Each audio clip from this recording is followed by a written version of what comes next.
Eu queria que você falasse um pouco a respeito aí, eu também vou complementando, a respeito de como é feito o diagnóstico. Porque você vai lá, você faz, inicialmente, o que chega muito pra gente tem alguma coisa, faz um raio-x, depois faz a Uhum, tomografia e chega pra gente nessa situação, né? Então, sim, queria que você falasse a respeito do diagnóstico mesmo, de como que faz a biópsia, quais os métodos. certo. Então, como você falou, né? Muitas vezes a gente descobre um nódulo lá com a tomografia, então o próximo passo é descobrir realmente o que que é aquele nódulo, né? A maior parte das vezes, às vezes um nódulo pode ser benigno. Já tive uma paciente com uma lesão de 5 centímetros, a gente biopsiou várias vezes, não era. Sim. Era uma patologia benigna. Eu tive tuberculose, alguns casos de tuberculose que Sim, simulava uma lesão oncológico. maligna, exatamente.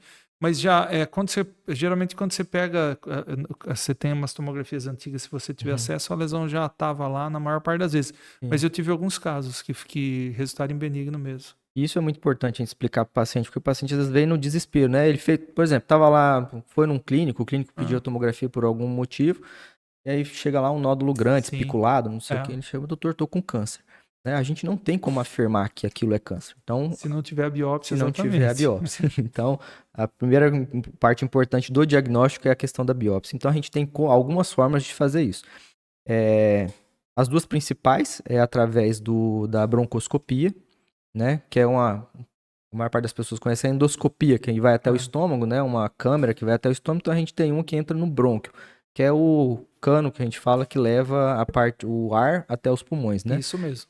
Então, a gente opta por um ou por outro, a dependendo da localização, mas a Localização. broncoscopia é isso que eu te falei, né? É um cano que vai lá dentro, Sim. descobre onde está o problema e faz uma biópsia. Tira um pedaço daquela lesão que a gente viu às vezes na tomografia, tá?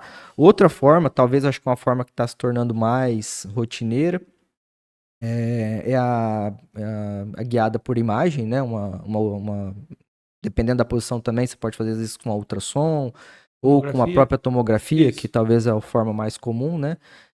O médico, o radiologista intervencionista, que é um médico próprio disso, bota o paciente na tomografia, identifica onde está o nódulo e através de uma agulha, vamos Agulha. dizer assim, ele vai até o lugar que está, tira um pedacinho, sem precisar entubar, sem precisar fazer outros procedimentos, né? Mas a gente decide, que nem eu te falei, como fazer isso, dependendo posição do Exatamente. tumor, a questão clínica do paciente, que manda sempre, tá, né?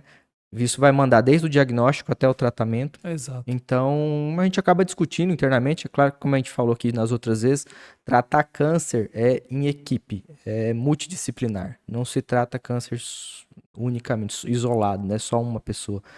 Ninguém consegue fazer tudo isso. Então, na maior parte das vezes, a gente vai, discute com o pneumologista, com alguém que faz a broncoscopia. O que você acha disso? Dá para fazer assim? Não dá? Dá? O que você acha melhor? Conversa com o radiointervencionista. Então, a gente sempre acaba discutindo e achando a melhor maneira. E, em último caso, às vezes, até através de biópsia aberta. Né? Então, de maneira geral, exatamente isso, depende da localização, né? A broncoscopia, se tiver lá o tumor próximo dos brônquios maiores que estão lá, Uhum. tumor hilar. Já para lesão no parênquima e periférica, exatamente, você faz a biópsia, na verdade, do jeito que você falou, tirando fragmento e transparietal, transtorácica, que seja. É óbvio que também você pode ter um nódulo pequeno, dependendo de como for, e fazer, se for uma lesão pequena, fazer uma biópsia excisional, ou já tirar uma parte, porque na Sim, maior parte das vezes, se for tumor, já eventualmente está sim, curado, né? E exatamente. uma vez que você diagnostica os tumores, né? Vamos falar também dos tipos de tumor que são diagnosticados, mas só de passagem, né? Para as Uhum. pessoas saberem. Mas uma vez que você diagnostica o tumor, a gente pede aí os exames de rotina, que o pessoal sabe. Então, realmente exame de sangue, porque o tumor de pulmão, eventualmente, dependendo de como ele está, se avançado ou não, ele pode dar um quadro de leucocitose, porque pulmão ele pode ter acompanhado de infecção junto. Isso Uhum. prejudica muito o nosso tratamento, né, Zé? Porque Sim. aí você fica já limitado para fazer a quimioterapia. E, lógico, as tomografias. Sim. Tomografia de crânio, tomografia de tórax, tomografia de abdômen, É o né? estadiamento que a gente fala, né? Estadiamente. Importante ver cérebro, importante ver o pulmão contralateral, importante ver fígado, importante ver suprarrenal, a gente vê eventualmente escape, osso também, Osso. né? Dependendo de como for a cintilografia. Mas aí nos últimos anos surgiu a PET-CT. Então, eu queria que você falasse um pouquinho a respeito da PET-CT e por que eu estou puxando a PET-CT aqui para o pulmão? Porque a PET-CT é um bom exame, mas não é para todo tipo de câncer, né? Não. Por exemplo, um tumor lepídico, que é um próprio um tipo histológico próprio de câncer de pulmão, que ele não é muito sensível ao PET scan, né?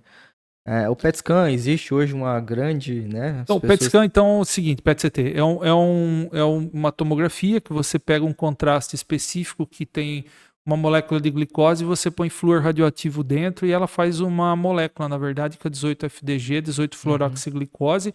E aí, quando entra no organismo, que é injetado o contraste, aquela célula que está se reproduzindo e precisa de muita energia, ela capta a glicose. E a hora que você faz a quantificação, que a gente chama de SUV, na verdade, a hora que você faz, ela capta muito naquelas células que estão com tumor em intensa atividade, e aí ela acaba tendo um SUV alto e a gente fala, ó, aqui está o tumor.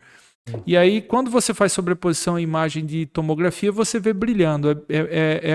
É muito fácil de ver a lesão. Então, dito isso, eu queria que você continuasse, só para as pessoas entenderem o que é o PET scan, né? É porque hoje em dia muita gente vem, doutor, quero fazer um PET scan para outra coisa. Para outra coisa, né? Sim. E assim, o PET scan tem as suas indicações, né? Você falou aí na molécula, que é uma molécula radioativa. É bom a gente lembrar disso, porque é uma radiação. Tanto que uma das coisas do preparo é você não pode ter contato com criança durante um período ali. Então, você emite radiação nesse período. Então, tem as indicações, né? Então, entre eles, o câncer de pulmão é uma das indicações. Por exemplo, em tumores a partir do estágio 1, inclusive, até o estágio 3, 4, a gente utiliza como uma forma de estadiamento, né?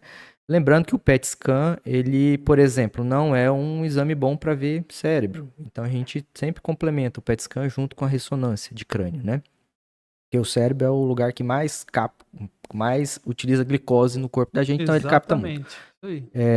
Então, o PET scan, mas o PET scan ajudou muito, porque tudo na medicina é feito através de pesquisa e comparação. Então, a gente tinha tomografia, tinha ou tem ainda, né? Tem as tomografias e tem a oscilografia.